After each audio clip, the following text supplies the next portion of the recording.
BJD ହାରିବାର ଅସଲି କାରଣ କହିଲେ ରାଜ୍ୟପାଳ। ନିକଟରେ ଶେଷ ହୋଇଥିବା ଚଳିତ ବର୍ଷ ସାଧାରଣ ନିର୍ବାଚନକୁ କିଛି ଦିନ ବିତି ଯାଇଛି, କିନ୍ତୁ ଦୀର୍ଘ 24 ବର୍ଷ ଧରି ଓଡ଼ିଶାକୁ ଶାସନ କରୁଥିବା ବିଜୁ ଜନତା ଦଳର ଶୋଚନୀୟ ଭାବେ ପରାସ୍ତ ହୋଇଛି। ପରାଜୟ ହେବା ପରେ ଦଳ ଓଡ଼ିଶାର ଶାସନ କ୍ଷମତାକୁ ହରାଇ ବସିଛି। ତେବେ ନିର୍ବାଚନର ବହୁମତ ଅଧିକାର କରି ବିଜେପି ଓଡ଼ିଶାରେ ସରକାର ଗଠନ କରିଛି। ତେବେ ବିଜୁ ଜନତା ଦଳ ହାରିବାର ପଛର କାରଣ ଏଭଳି କିଛି କହିଛନ୍ତି ରାଜ୍ୟପାଳ ରଘୁବର ଦାସ। ଏକ ଜାତୀୟ ଗଣମାଧ୍ୟମକୁ ସାକ୍ଷାତକାର ଦେଇ ଓଡ଼ିଶାରେ ବିଜେଡି କାହିଁକି ହାରିଲା ତାହାର କାରଣ ସବୁ ଖୋଲି କହିଛନ୍ତି। ତେବେ ରାଜ୍ୟପାଳଙ୍କ କହିବା ଅନୁସାରେ ବିଜେଡି ହାରିବାର ବଡ଼ କାରଣ ହେଉଛି ଆଣ୍ଟି ଇନକମ୍ବେନ୍ସ।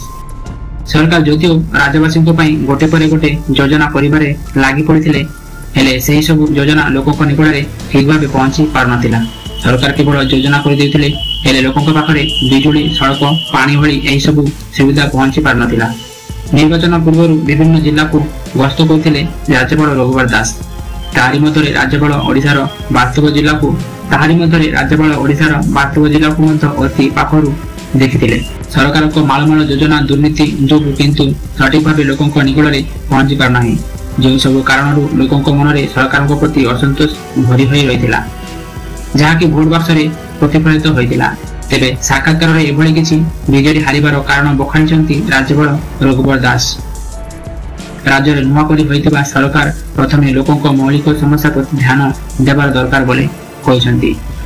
ଓଡ଼ିଆ ଅସ୍ମିତାକୁ ପ୍ରସଙ୍ଗ କରି ବିଜେପି ଶାସନକୁ ଆସିଛି, ତେଣୁ ଅସ୍ମିତାର ସୁରକ୍ଷା ଓ ପ୍ରସାର ନେଇ ବର୍ତ୍ତମାନର ସରକାର କାମ କରିବା ଦରକାର। ଏଥିସହ ଦାଦନ ସମସ୍ୟା ଦୂର କରିବା ଦିଗରେ ମଧ୍ୟ ସରକାରଙ୍କୁ କାମ କରିବାର ଆବଶ୍ୟକତା ରହିଛି ବୋଲି ରଘୁବର ଦାସ କହିଛନ୍ତି। ଏହିଭଳି ଖବର ଅପଡେଟ୍ ପାଇବା ପାଇଁ ଆମ ସହ ଏହିଭଳି ଯୋଡ଼ି ହୋଇ ରୁହନ୍ତୁ।